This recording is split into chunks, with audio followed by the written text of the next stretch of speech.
విజయవాడ స్వరాజ్య మైదానంలో ఏర్పాటు చేసిన భారీ అంబేద్కర్ విగ్రహం ఆవిష్కరణకు సిద్ధమైంది. పెడిస్టాల్తో కలిపి 205 అడుగుల అతిపెద్ద విగ్రహానికి 404 కోట్లు ఖర్చు పెట్టింది ఏపీ ప్రభుత్వం. ఈ నెల 19న సీఎం జగన్ చేతుల మీద ఆవిష్కరణ కాబోతున్న అతిపెద్ద అంబేద్కర్ స్టాచ్యూపై మరింత సమాచారం మా ప్రతినిధి సాయి అందిస్తారు. అని ఎదురు చూస్తున్న అంబేద్కర్ స్టాచ్యూ ఫైనల్గా ఆవిష్కరణకి సిద్ధమైపోయింది.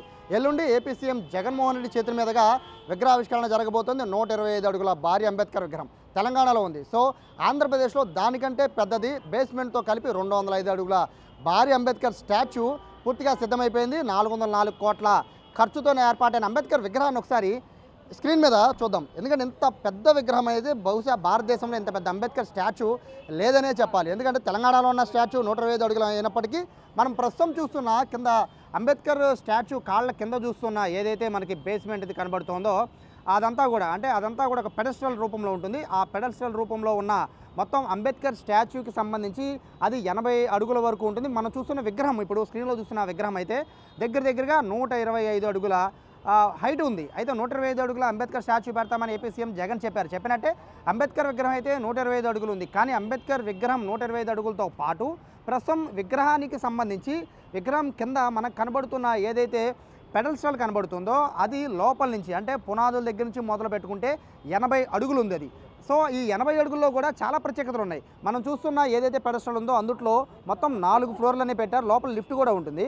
ఆ 4 ఫ్లోర్లో ఫస్ట్ ఫ్లోర్లో పూర్తిగా ఒక పెద్ద హాల్ని, అలాగే మిగతా ఫ్లోర్లన్నింటిలో కూడా ఒక్కొక్క ఫ్లోర్లో ఒక్కొక్క విధంగా అంటే ఒక చోట మ్యూజియం కానీ, ఒక చోట లైబ్రరీ కానీ, ఒక చోట సినిమా థియేటర్ అని, ఒక చోట కన్వెన్షన్ హాల్ లాగా అలా 4 ఫ్లోర్లలో 4 రకాల హాల్స్ నిర్మించారు. అలాగే గ్రౌండ్ ఫ్లోర్లో కూడా ఒక 4 హాల్స్ నిర్మాణం చేపట్టిన పరిస్థితి ఉంటుంది. అయితే ఇంత పెద్ద భారీ అంబేద్కర్ విగ్రహం కట్టడం కోసం ఇది 2020 జూలై 9వ తారీఖున ఈ విగ్రహానికి సంబంధించిన శంకుస్థాపన జరిగింది. అయితే ఆ శంకుస్థాపన జరిగిన రోజు నుంచి కూడా ఈ విగ్రహానికి సంబంధించి పూర్తిగా అంటే ఈ ఏర్పాట్లకి సంబంధించి పూర్తిగా మొత్తం మానిటరింగ్ అంతా కూడా సీఎంఓ నుంచే జరుగుతోంది. ప్రతి విషయంలో కూడా ఏ మెటీరియల్ వాడాలి, ఏ టైల్స్ వాడాలి, అలాగే ఇక్కడ కనబడుతున్న ఈ ఏదైతే మనకి మొత్తం విగ్రహానికి సంబంధించిన మెటల్ ఉందో ఆ మెటల్ ఏది వాడాలి, ఇట్లా ప్రతిదీ కూడా పూర్తిగా క్షుణ్ణంగా అధికారులు అలాగే ఢిల్లీ నుంచి ప్రత్యేకంగా తెప్పించిన డిజైనర్లతో మొత్తం అంతా కూడా దీన్ని పర్యవేక్షించారు. టెక్నాలజీని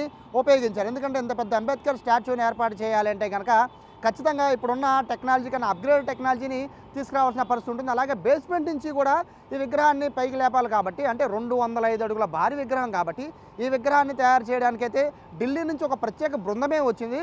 వాళ్ళు ప్రతి నెల దీన్ని పర్యవేక్షిస్తూనే ఉన్నారు. సో ఓవరాల్గా అయితే అతి పెద్ద భారీ అంబేద్కర్ విగ్రహం అయితే ఏర్పాటైన పరిస్థితి కనబడుతుంది. ఇక విగ్రహం సంగతి మనం చూస్తే విగ్రహానికి సంబంధించిన మొత్తం కలిపి 404 కోట్లు ఖర్చు అయినప్పటికీ ఓన్లీ విగ్రహం కోసం మాత్రమే కాదు. ఇప్పుడు మనం చూస్తున్న ఏదైతే స్మృతివనం ఉందో అంటే ఇదంతా కూడా స్వరాజ్య మైదానం పీడబ్ల్యూడీ గ్రౌండ్ అంటారు విజయవాడలో. ఈ విజయవాడలో ఉన్న పీడబ్ల్యూడీ గ్రౌండ్లో మొత్తం కూడా 20 ఎకరాల్లో ఈ స్మృతివనాన్ని ఏర్పాటు చేశారు. ఆ స్మృతివనంలో కూడా ఎందుకంటే అంబేద్కర్ స్టాచ్యూని చూడడానికి చాలామంది వస్తూ ఉంటారు. అంబేద్కర్ చరిత్రను చదువుకోవడానికి, చరిత్ర గురించి తెలుసుకోవడానికి చాలామంది వస్తున్నారు. వచ్చిన వాళ్ళందరికీ కూడా ఆహ్లాదంగా ఉండేందుకైతే ఒక ప్రత్యేకంగా పార్క్ లాంటిది ఏర్పాటు చేశారు. అది మనం ప్రస్తుతం విజువల్స్లో చూస్తుందంతా కూడా అంబేద్కర్కి సంబంధించిన స్మృతివనంలో ఉన్న ఒక పార్క్. అది కూడా మనకి ఇప్పుడు ప్రస్తుతం ఫౌంటైన్ కూడా ప్రస్తుతం మనం చూస్తున్న వాటర్ ఫౌంటైన్తో పాటు లైటింగ్ కూడా, లేజర్ లైటింగ్ ఇవన్నీ కూడా ఇక్కడ ప్రత్యేక ఆకర్షణగా ఉండబోతున్నాయి. ఫుడ్ కోర్ట్ కూడా లోపల ఏర్పాటు చేసినట్టుగా తెలుస్తుంది. మొత్తం కూడా 4 ఎంట్రీలు ఈ స్మృతివనానికి పెట్టారు. అది కూడా 2 బందర్ రోడ్లోంచి ఎంట్రీలు ఉంటాయి. మరొకటి విజయవాడ కలెక్టర్ క్యాంప్ ఆఫీస్ నుంచి ఇంకొక రూట్ పక్క నుంచి ఒక రూట్ ఉంటుంది. ఆ రూట్లో ఒక ఎంట్రీ ఉంటుంది. దాని తర్వాత మళ్ళీ బ్యాక్ సైడ్ కరెక్ట్గా విగ్రహానికి బ్యాక్ సైడ్ మరొక ఎంట్రీ ఉంటుంది. మొత్తం 4 ఎంట్రీలను కూడా ఇచ్చారు. పార్కింగ్ కూడా ఫ్రంటే ఈ ఏదైతే మనకి కనబడుతుందో మొత్తం స్టాచ్యూకి సంబంధించిన మిగతా కార్నర్లో మొత్తం కూడా పార్కింగ్ ఇచ్చినట్టుగా కూడా తెలుస్తుంది. మొత్తం కూడా ఒక భారీ ఏర్పాట్లనే ఇక్కడ అధికారులు అయితే చేసి ఉంచారు. దగ్గరగా 3.5 ఏళ్ల పాటు ఈ విగ్రహం కోసం కష్టపడినప్పటికీ కూడా అంటే కరోనా టైంలో విగ్రహానికి సంబంధించి పూర్తిగా కాస్త అంటే పనులు చాలా స్లో అయినప్పటికీ కూడా లాస్ట్ ఇయర్ నుంచి అంటే 2023 నుంచి అయితే పనులు చాలా స్పీడ్గా చేస్తూ వచ్చారు.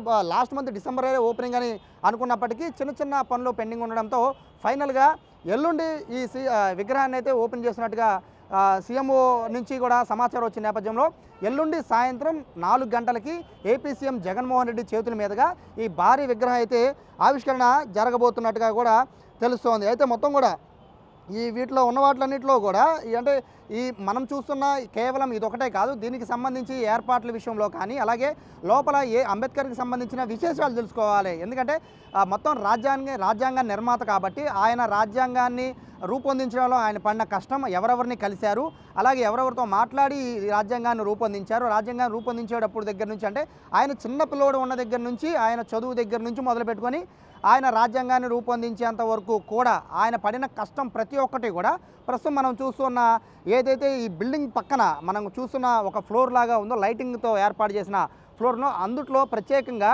క్లియర్గా చెక్కి ఉంచారు. ఆ స్టోన్స్ మీద అంబేద్కర్కి సంబంధించిన ప్రతి విషయాన్ని కూడా అద్భుతంగా శిల్పులతో ప్రత్యేకంగా వాటిని చెక్కి ఉంచారు. వాటిని చూస్తూ అంటే ఇప్పుడు రేపటి తరం కూడా వాటిని చూస్తూ విజ్ఞానాన్ని పెంపొందించుకునే విధంగా లోపల లైబ్రరీ ఉన్నప్పటికీ కూడా ముఖ్యమైన ఘట్టాలని అంబేద్కర్ జీవితంలో ఉన్న ముఖ్యమైన ఘట్టాలన్నింటినీ కూడా ఆ స్టోన్స్ పైన ప్రత్యేకంగా చెక్కి ఉంచారు. సో ఈ విధంగా ఒకసారి కనుక ఈ స్మృతివనం లోపలికి వస్తే తిరిగి బయటికి వెళ్ళేటప్పుడు పూర్తిగా ఒక నాలెడ్జ్తో అంబేద్కర్ గురించి, అంబేద్కర్ బడుగు బలహీన వర్గాల కోసం పడిన కష్టం గురించి ఇట్లా ప్రతిదాని గురించి కూడా క్లియర్గా చెప్పే విధంగానే ఇక్కడ ఏర్పాట్లు చేసిన పరిస్థితి కనబడుతోంది.